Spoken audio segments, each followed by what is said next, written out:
Lina built her empire on logic, precision, and control until the one person she trusted most stepped into her world and made everything run smoother than ever. Deals closed faster, problems disappeared, and for the first time, she wasn't carrying everything alone. But when things start going too perfectly, Lina begins to notice something no one else does, a pattern that doesn't belong. And by the time she realizes the truth, it's already too late to simply walk away, because this isn't just betrayal, it's a game that's been carefully planned from the very beginning. If you're enjoying stories like this where nothing is as simple as it seems, make sure you hit subscribe so you don't miss the next one. And I'm curious, where are you watching from right now? And what time is it for you? Drop it in the comments. I'd love to see how far this story reaches. Lina never liked the word genius, even though people used it around her like it explained everything. It didn't. What they never saw were the nights she sat alone in a dim office with cold coffee and a screen full of broken models, rewriting the same lines of code until sunrise because something felt off. Not wrong in an obvious way, but inefficient, inelegant, unfinished. That was always her problem. She couldn't leave things unfinished. By 29, she had built a company that most people in Silicon Valley didn't fully understand but were already afraid of. It wasn't just another startup chasing trends. Lina's system could predict behavioral shifts in real time, not just what people would do, but why they were about to do it. Investors called it market foresight, governments called it sensitive. Lina simply called it incomplete, because in her mind it still had too many blind spots. The company grew quietly at first, no flashy launches, no viral marketing. Just a small team, carefully chosen, working in a glass building that overlooked a river nobody paid attention to. Lina liked it that way. Attention attracted noise, and noise made people sloppy.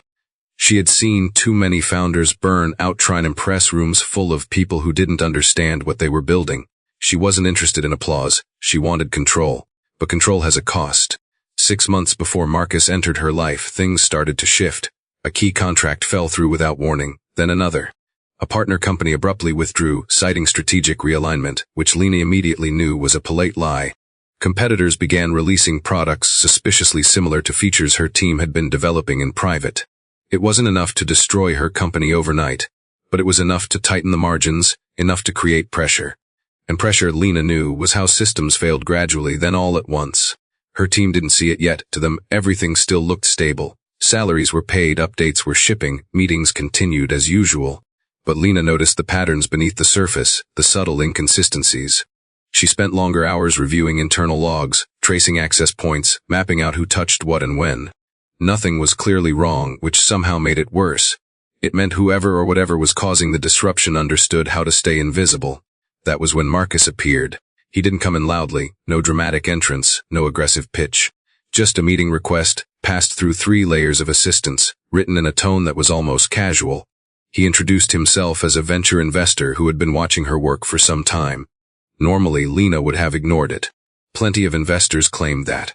But something about the way he referenced specific technical decisions, small ones, obscure ones, caught her attention. He wasn't bluffing. He had been paying attention. Their first meeting was in a quiet restaurant, the kind of place where conversations didn't echo and no one asked questions. Marcus didn't try to impress her with numbers or promises. Instead, he asked questions. Not the usual investor questions about scaling or exit strategies, but precise, almost surgical ones. Why had she chosen that particular architecture for the prediction model? What trade-offs had she accepted in exchange for speed? Where did she believe the system would fail under stress? Most people asked questions to lead the conversation somewhere. Marcus asked them like he was assembling something in his head. Lina found herself answering more than she intended, not because she trusted him, but because she was curious how far his understanding went. "You're rebuilding something that people will try to take from you," he said at one point, almost as an observation rather than a warning. Lina didn't react immediately. "People always try," she replied. Marcus smiled slightly.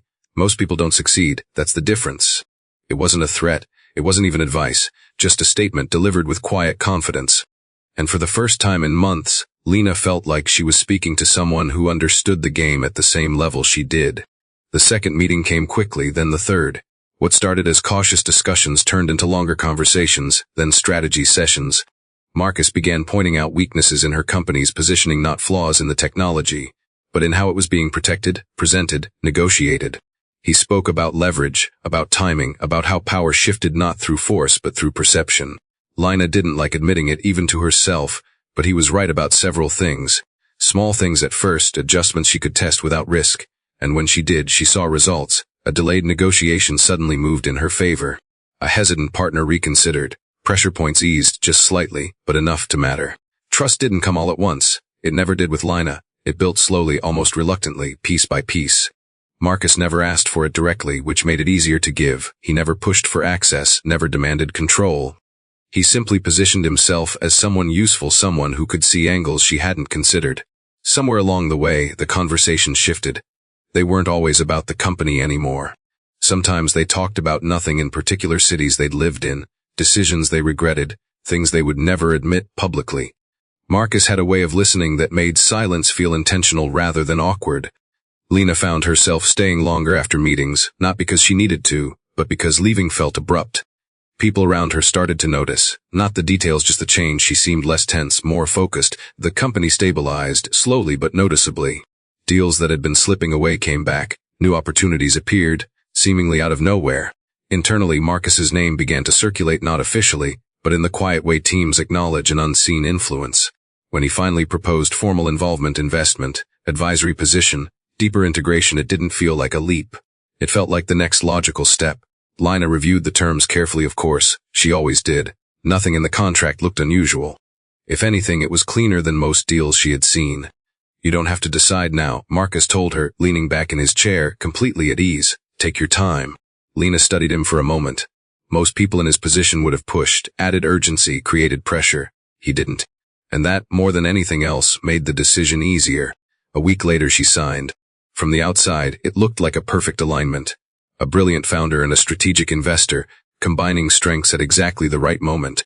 The media picked it up, of course. They always did. Articles described it as a partnership that could redefine the industry.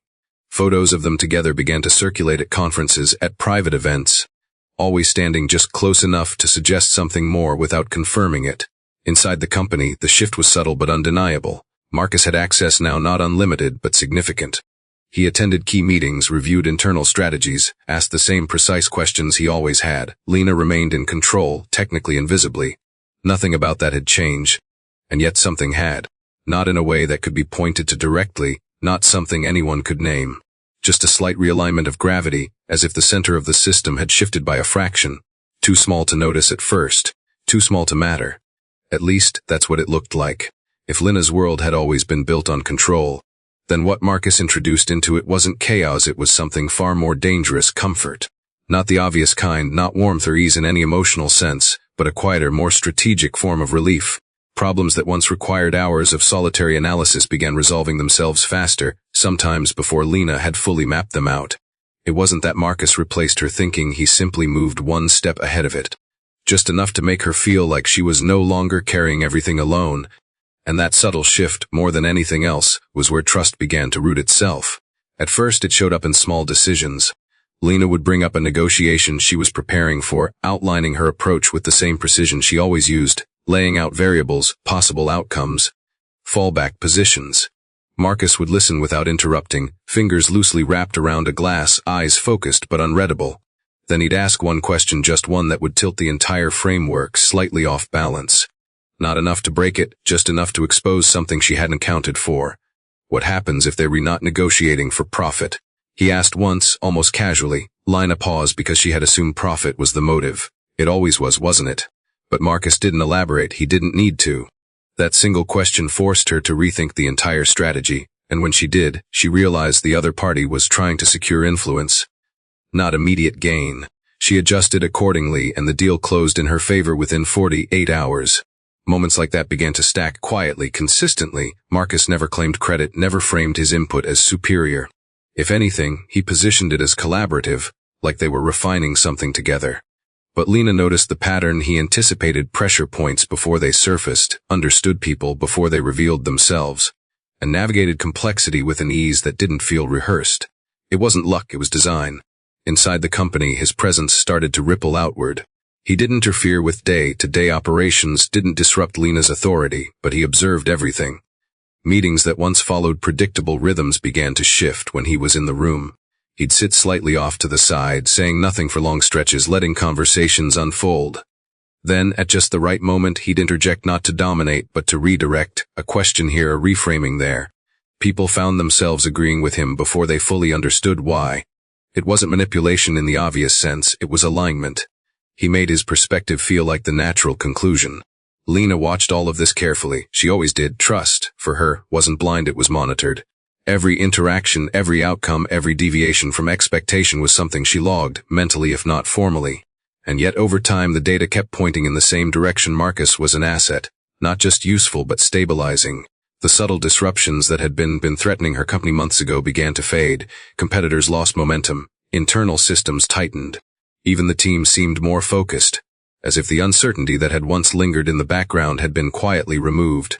What Lina didn't fully acknowledge, at least not consciously, was how much she had begun to rely on that presence. Not in an obvious, dependent way. She still made the final decisions, still held the authority, still maintained control over every critical aspect of the company. But there was a difference between being in control and being alone in it. Marcus occupied that space just beside her, not replacing her judgment but reinforcing it, validating it, sharpening it. And over time that distinction blurred. Outside of work, the shift was even more subtle. Their conversations extended beyond strategy, beyond business. It didn't happen all at once. There was no clear moment where it changed. It was more like a gradual expansion, as if the boundaries of their interactions simply stretched until they included more than they had before. Lina found herself telling him things she didn't usually share, nothing deeply personal at first, just fragments. Observations about people, reflections on decisions, small pieces of her internal process that she typically kept to herself. Marcus listened the same way he always did, without interruption, without judgment, but with a kind of attention that made those fragments feel significant. "You don't trust outcomes," he said to her one evening, when the conversation had drifted further than usual. Lina looked at him, slightly caught off guard. "I trust systems," she replied. Marcus nodded, like he expected that answer exactly. It wasn't criticism, it wasn't praise, just recognition, and for Lina that mattered more than either. The relationship, if it could be called that, didn't announce itself. There were no declarations, no defining moment. Just a series of choices that, over time, aligned in one direction. He stayed longer after meetings. She didn't leave. They started meeting without agendas, then without reasons. People around them began to assume what neither of them explicitly confirmed. It was easier that way. Within the company, Marcus's role expanded naturally. Not officially, titles remained unchanged, but functionally. Lina began looping him into more discussions, more decisions. Not because she had to, but because excluding him started to feel inefficient. He saw patterns she didn't always see immediately. He understood leverage in ways that complemented her analytical precision. Together they moved faster, cleaner. Access followed, gradually, almost invisibly. It started with shared reports, then extended to internal dashboards, then to financial overviews. Nothing Lina wouldn't normally protect, but nothing she hadn't already reviewed herself. Each step made sense in isolation. Each one was justified by efficiency, by collaboration, by the logic of growth. And because Marcus never pushed for more than what was offered, the expansion of that access felt organic. The company responded. Growth stabilized, then accelerated. New partnerships formed under terms that were objectively better than before. Investors who had once hesitated now leaned in. From the outside it looked like momentum. From the inside it felt like control being reinforced. And Lina believed that. She believed she was still at the center of everything, still the one shaping the trajectory. And in many ways she was. But systems don't always fail through collapse. Sometimes they shift slowly, imperceptibly, until the structure is no longer exactly what it was. Marcus never challenged her authority. He didn't need to. He operated within it, around it, alongside it. And that made him harder to measure, harder to define. He wasn't a variable Lina could isolate and test. He was integrated into the system itself. One evening after a long day of meetings, Lina stood by the window of her office, looking out at the river below. The city lights reflected off the surface in broken patterns, constantly shifting. Marcus was behind her, leaning casually against the desk, saying nothing. The silence wasn't uncomfortable, it rarely was anymore. "Things are finally stable," Lina said, almost to herself. Marcus didn't respond immediately. When he did, his voice was calm, almost thoughtful. "Stability is just a phase," he said. Lina turned, slightly studying him. "Everything is," she replied. He smiled just a little, not amused, not dismissive, just aware. And in that moment, everything between them felt aligned. The company, the strategy, the direction, even the silence. Nothing felt out of place, nothing felt wrong. Which in hindsight was exactly what made it so convincing. The moment Lina realized something was wrong didn't arrive like a shock. It didn't slam into her or shatter anything outright. It came quietly, almost politely, like a detail that didn't quite belong but refused to leave. And if there was one thing Lina had learned over the years, it was this: the most dangerous problems never announce themselves loudly, they wait to be ignored. It started with a pattern she couldn't immediately explain. A partner company declined a renewal contract, nothing unusual on the surface. These things happened, but their reasoning didn't align with their previous behavior. They cited strategic misalignment, yet just 2 weeks earlier, they had been pushing to expand the partnership. Lina went back through the communication logs, reading every email, every call summary, looking for a shift in tone. There wasn't one. It was as if the decision had been made somewhere else, outside the visible conversation. She let it go, not dismissed, just set aside. One anomaly meant nothing. But then another followed, and another. A feature her team had been developing in strict confidentiality, something only a handful of engineers had access to, appeared in a competitor's product announcement. Not identical, but close enough to suggest the same underlying idea. Lina didn't react immediately. She gathered the data first. Access logs, internal timestamps, version histories, everything checked out. No unauthorized entries, no obvious leaks. The system was clean, too clean. That was when the discomfort began to settle in. It wasn't fear. Lina didn't scare easily. It was irritation, the kind that came from not being able to map cause to effect. Systems were supposed to be traceable. Inputs led to outputs, actions produced consequences. But here the chain was incomplete. Something was happening in between, something she couldn't see. She started watching more closely, not just the company but the people around her. Conversations, reactions, timing. She didn't accuse anyone, there was no evidence, but she observed. Patterns always revealed themselves eventually, they had to. Marcus, of course, was part of that system now. But he didn't stand out as a problem. If anything, he remained consistent, present, engaged, precise.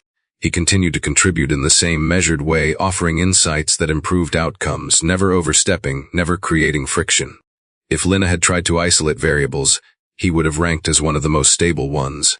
Which was exactly why she didn't look at him first. Instead, she dug deeper into the infrastructure. She spent nights reviewing back-end logs, tracing data flows, reconstructing timelines. At some point, the office would empty out, lights dimming one by one, until only her screen remained lit. Hours passed like that. Quiet, methodical, relentless. She wasn't searching for something specific anymore. She was searching for anything that didn't belong. And then one night she found it. Not a breach, not a hack, nothing that dramatic. Just a series of access requests, legitimate ones made at times that didn't quite match the workflow. Files opened, reviewed, closed. No edits, no downloads, just viewed.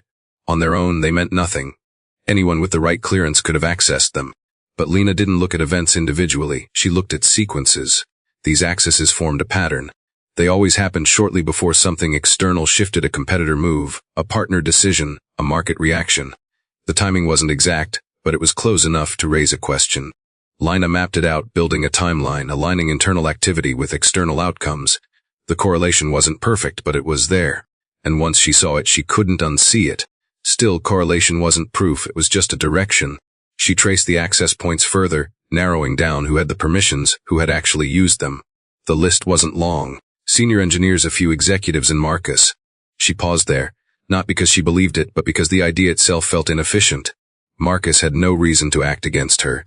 His success was tied to the company's success. Every move he had made so far had strengthened her position, not weakened it. But logic wasn't about comfort, it was about consistency. So she didn't dismiss it, she tested it. The next step wasn't confrontation. Lina didn't confront without certainty. Instead, she adjusted the system slightly. Small changes, barely noticeable. She restricted certain data pathways, introduced subtle variations in information, nothing that would affect operations, but enough to track movement. If someone was using internal data for external gain, those changes would ripple outward. Days passed, nothing happened, then a week. And then quietly something shifted again. Another competitor release, another coincidence. But this time, the detail they mirrored wasn't real. It was one of Lina's controlled variations, a version of the data that only existed in a limited internal environment. Her environment. That was the moment everything stopped being abstract. Lina leaned back in her chair, staring at the screen, not reacting immediately. The confirmation didn't feel dramatic, no surge of emotion, no anger. Just clarity, clean, precise, undeniable. The system wasn't leaking randomly, it was being used. And the only person with consistent access across all those points was Marcus. She didn't move right away. Instead, she replayed everything in her head from the beginning. Their first meeting, the questions he asked, the way he positioned himself, the gradual expansion of access. None of it felt forced, none of it felt rushed, which meant it had been designed that way. 2 steps ahead always. Lina let out a slow breath, not frustration, not disbelief, just recalibration. She stood up, walked to the window, and looked out at the city.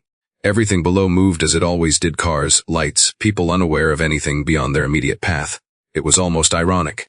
For months, she had believed she was stabilizing her system, tightening control, eliminating risk. But she hadn't been removing the threat. She had been integrating it. Behind her, her office remained silent. No alarms, no alerts, nothing signaling that anything was wrong. And that was the final confirmation. Marcus hadn't broken her system. He had learned it, understood it, moved within it without triggering anything. Which meant one thing: he wasn't just reacting to her decisions. He was anticipating them. Lina closed her eyes for a brief moment, then opened them again, sharper now. The realization didn't weaken her. If anything, it clarified the rules of the game she was actually playing. This was never about partnership. It was about control. And somewhere along the way, without noticing, she had allowed someone else to get close enough to touch it. By the time Lina stopped feeling surprised, she had already moved on to something far more useful: control. Not the illusion of it, not the surface-level kind she had been maintaining these past months, but the deeper, quieter version that came from understanding exactly where the breach was and how it behaved. Marcus wasn't reckless, that much was obvious. He didn't take everything at once, didn't leave obvious traces, didn't push beyond what the system would tolerate. He moved like someone who expected resistance, which meant the only way to catch him wasn't to block him, it was to let him continue. That decision, more than anything, marked the shift inside her. Lina didn't confront him. She didn't pull access, didn't tighten restrictions in any way that would alert him. If anything, she did the opposite. She relaxed the system carefully, strategically. On the surface, everything remained exactly the same. Meetings continued, conversations flowed, and Marcus remained exactly where he had always been: close enough to matter, trusted enough not to be questioned. But beneath that surface, Lina began rebuilding the structure in silence. The first thing she did was isolate reality. She created a parallel layer within the company's data architecture, one that looked identical to the real system but operated independently.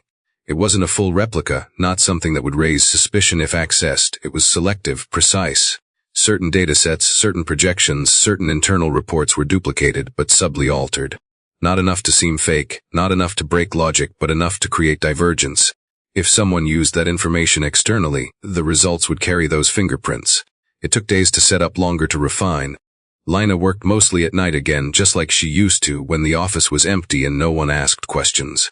There was something almost familiar about it: clean, focused, no distractions, no need to perform. Just her, the system, and the quiet satisfaction of rebuilding something properly. She didn't do it alone, but she chose her help carefully: 2 engineers. Not the most obvious ones, not the ones closest to her, but the ones who understood silence. They weren't told everything, just enough to execute their parts. Compartmentalization mattered. If Marcus was precise as she believed, any unusual concentration of activity would stand out. Once the layer was ready, Lina adjusted access pathways. Subtly, she didn't remove Marcus' permissions, she redirected them. Certain files now pointed to the parallel system instead of the original. The transition was seamless, invisible unless you knew exactly what to look for. And Marcus didn't, because from his perspective, nothing had changed. Then she waited. Waiting, Lina had learned, was often the hardest part. Not because it required patience, but because it required restraint. She already knew what Marcus was doing. She already had enough to confront him, to cut him out, to stop the damage immediately. But that wouldn't end it. It would just interrupt it, and Marcus wasn't the kind of person who stopped after being interrupted. He adapted, he found new ways in. No, if she wanted this to end, it had to end completely. So she let him continue. Days passed, then a week. Marcus behaved exactly as expected: engaged, composed, occasionally insightful, in ways that still would have impressed her if she didn't know better. He accessed the system regularly, reviewing reports, analyzing projections. From the outside, he looked like a committed partner. From Lina's perspective, he was walking deeper into something he couldn't see. The first confirmation came quietly. A competitor released a strategic shift that mirrored one of Lina's altered projections. Not perfectly, but close enough. The flaw was subtle, almost invisible unless you understood the underlying model. But Lina saw it immediately. It was her variation, not the real one. She didn't react outwardly, just noted it, logged it, added it to the growing structure of proof. Marcus, meanwhile, seemed pleased. Not openly, not in a way that anyone else would notice, but Lina caught the small details: the slight relaxation in his posture, the way his questions became more targeted, more confident. He believed he was ahead. Good. The second phase required something more direct. Data alone wasn't enough. She needed intent. Lina began feeding the system more valuable opportunities. Financial structures, expansion plans, acquisition targets, all of them designed to look real, all of them embedded with traceable elements. She discussed them openly in meetings where Marcus was present, allowing and absorbed them naturally. Nothing felt staged, nothing felt forced. It was just information flowing the way it always had. At the same time, she reached outward quietly. Legal teams were brought in under the guise of routine audits. External cybersecurity consultants reviewed infrastructure, officially to prepare for scaling. Unofficially, they were documenting everything. Every access, every transfer, every anomaly. Lina didn't frame it as suspicion, she framed it as precaution, which, technically it was. There was one conversation she had that changed the tone of everything. It was late, the office mostly empty, when she called in Daniel, one of the few people who had been with her since the beginning. He wasn't the most brilliant engineer on her team, but he was the most consistent. Loyal, not in a blind way, but in a way that understood what they were building and why it mattered. "I need you to monitor something," Lina said, keeping her tone even. Daniel didn't ask what or why, he just nodded. "How deep?" "Deep enough that nothing gets missed," she replied. He hesitated for a fraction of a second. "And if I find something?" Lina met his eyes. "You won't act on it, you bring it to me." That was all, no explanation, no context, but Daniel understood enough not to ask further. From that point on, the net tightened. Not visibly, not in a way Marcus could detect, but structurally. Every move he made now existed in two places: the system he believed he was navigating, and the system Lina was watching. Weeks turned into months, and Marcus grew bolder. The transfers became larger, the patterns more aggressive. What had started as careful probing evolved into something closer to confidence. He began testing boundaries, pushing further, trusting that the system would hold, and it did 'cause Lina let it. But every step he took added weight. Every transaction, every access, every decision layered more evidence, more clarity, more inevitability. Lina wasn't chasing him anymore. She was documenting him. Building something that didn't just expose what he was doing, but proved it beyond interpretation. The final piece came almost exactly when she expected it. A major financial movement, large enough to matter, deliberate enough to confirm intent. It wasn't subtle, it wasn't cautious. It was the kind of move someone made when they believed the outcome was already secured. Lina saw it in real time. She didn't stop it. Instead, she leaned back in her chair, watching the system process the transaction, watching the logs update, watching the final piece fall into place. Complete, clean, undeniable. For a moment she said nothing, did nothing, just sat there, letting the silence settle. Then she reached for her phone. "It's ready," she said simply. On the other end there was a pause, then a response understood. Lina ended the call and stood up, walking slowly to the window. The city looked the same as it always did, nothing had changed. Except now the game was over. Marcus just didn't know it yet. By the time Marcus decided to end the marriage, he believed he was doing it from a position of control. That was the part Lina found almost elegant, not amusing, not satisfying in any emotional sense, just precise. Everything had unfolded exactly along the trajectory she had mapped out, down to the timing. 6 months. That was the window he had mentioned once, casually in a conversation he never knew she heard. 6 months to build access, move assets, and exit cleanly. He thought he was ahead of schedule. That night, when he asked her to sit down, Lina already knew what was coming. She had known for weeks, watching the escalation in his behavior, the increased confidence, the way he stopped double-checking things he used to verify. People always revealed themselves most clearly right before they believed they had won. "Lina, we need to talk." His voice carried the right amount of hesitation, carefully measured. Not too cold, not too emotional, practiced. Lina sat across from him, her posture relaxed, her expression open, giving him exactly what he expected to see. "I've been thinking," he continued, looking down briefly as if choosing his words. "And I don't think this us is working the way it should." There was a pause. Lina let it stretch just long enough to feel real. "What are you saying?" "I think we rushed into this," Marcus said, meeting her eyes again. "And I don't want to keep pretending everything is fine when it's not." It was almost impressive. The framing, the tone, the restraint. If she didn't know the truth, she might have believed him. "Is there someone else?" she asked quietly.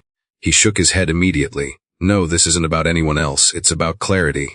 Clarity. Lina almost smiled at the word, but she didn't. She let her gaze drop instead, letting silence fill the space.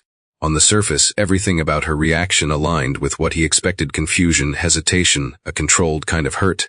Not dramatic, not confrontational. Just enough to confirm his assumptions about her. "I need time," she said finally. "Of course," Marcus replied, softening his tone. "Take whatever time you need." But Lina saw at the flicker of impatience underneath. He wanted this done quickly, cleanly, no complications. She nodded, stood up, and left the room without another word. The next morning, she packed lightly, not because she needed to, but because the gesture mattered.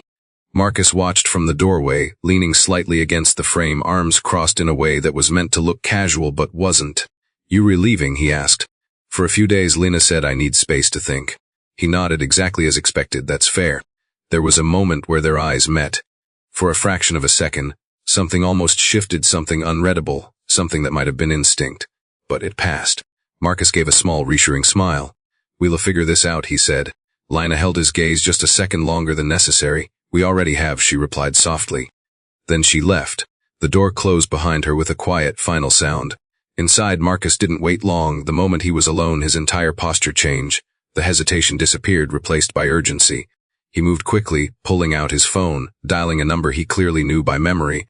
"It's happening," he said as soon as the line connected. "She's out. We re-clear." There was a pause, then a faint voice on the other end. Marcus listened, pacing slightly now. "No delays. I'll finalize everything today. Transfers, accounts, everything gets locked in." His tone had shifted completely. No more restraint, no more careful phrasing. This was the version of him Lina had been tracking for months. Direct, focused, certain. What he didn't know was that nothing he said, nothing he did, existed outside her awareness anymore. Across the city, Lina sat in a quiet car, her phone resting in her hand, the audio feed playing softly through an earpiece. She listened without expression, her gaze fixed ahead, every word, every movement, exactly as predicted. "Proceed," she said calmly when the call ended. That single word set everything in motion. By afternoon, Marcus was at the bank. Not a public branch, but a private institution, discreet, efficient, designed for clients who didn't ask unnecessary questions. He walked in with confidence, dressed perfectly, carrying himself like someone who belonged there. Because in his mind, he did. "I need to access my account," he said, sliding the details across the desk. The banker nodded politely, typing, verifying, following protocol. Marcus waited, composed but alert. This was the final step. Once the funds were secured, everything else would fall into place. Seconds passed, then a minute. The banker's expression shifted, subtle, but enough. She glanced at the screen again, then back at Marcus. "One moment, please." That was when the first crack appeared. Marcus's fingers tightened slightly against the counter. "Is there a problem?" "I just need to confirm something," she replied, already standing. She walked away. Marcus remained still, but his mind was moving quickly now. Something was off, not wrong yet, but not right either. Then he felt it. Presence. He turned slowly. 3 people stood behind him, dressed in dark suits, expressions neutral, controlled. Not customers, not staff. "Marcus Hale," one of them said. Marcus didn't answer immediately. He didn't need to. He already understood. Not everything, but enough. "We were going to need you to come with us." The words landed cleanly. No drama, no raised voices, just certainty. Marcus let out a quiet breath, his mind racing through possibilities, looking for exits, for angles, for anything that didn't end here. But there was nothing, no gap, no delay, no uncertainty to exploit. How, he asked, more to himself than to them. No one answered. They didn't need to. As they guided him toward the exit, the world outside felt suddenly louder. People moved, cars passed, life continued exactly as it always did. And yet for Marcus, everything had narrowed to a single point. Then he saw her. Across the street, seated in a car, watching. Lina. She didn't move, didn't react. Just looked at him with an expression so calm it almost felt distant, not anger, not satisfaction. Just finality. And in that moment, everything aligned. The time and the access, the silence, the trust. Marcus stopped walking just for a second. "You knew," he said, though she couldn't hear him. Lina held his gaze. No smile, no acknowledgement. Just truth. Then the car door beside her closed and she was gone. Later, in a quiet room where everything was recorded and nothing was left to interpretation, Marcus finally heard it all. The data, the logs. The layered structure of evidence built over months. Every move he had made, preserved, organized, undeniable. "You didn't lose because you were careless," Lina said, sitting across from him one last time. "You lost because you believed you were the only one thinking ahead." Marcus said nothing. For the first time since she had known him, he had no angle left to play. Lina stood, smoothing the sleeve of her jacket, her movements calm, controlled, unchanged. "This was never your system," she added. "You were just allowed to exist inside it." Then she turned and walked out, leaving Marcus exactly where he had always intended to leave her. This story doesn't leave you with a warm feeling. It leaves you with a quiet kind of awareness, the kind you don't always want. But once you have it, you can't ignore it anymore. If I had to take something personal from it, the first thing is this: trust isn't the problem, unquestioned trust is. Lina wasn't foolish for trusting Marcus. In fact, everything he did was designed to earn that trust. But what made the difference was that when things stopped making sense, she didn't cling to her feelings, she started observing again. In real life, it's not about becoming cold or suspicious of everyone. It's about keeping a part of your mind clear enough to step back and ask, does this still make sense? Even when your emotions say otherwise. The second thing is more uncomfortable. The most dangerous people aren't obvious, they reconsistent. Marcus didn't rush, didn't act greedy too early, didn't break character. That's what made him effective. And honestly, that's what makes situations like this feel real. In life, the biggest risks rarely look like threats. They look like opportunities, like support, like someone who just gets you. That's why awareness matters more than instinct sometimes, because instinct can be fooled when something feels right.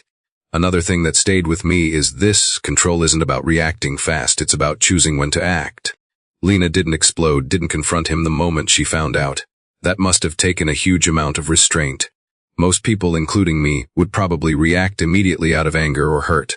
But she waited, and that patience completely changed the outcome. It's a reminder that timing can be more powerful than emotion, even when emotion feels justified. And maybe the most human part of it all is this: being hurt doesn't make you weak, but how you respond defines everything after.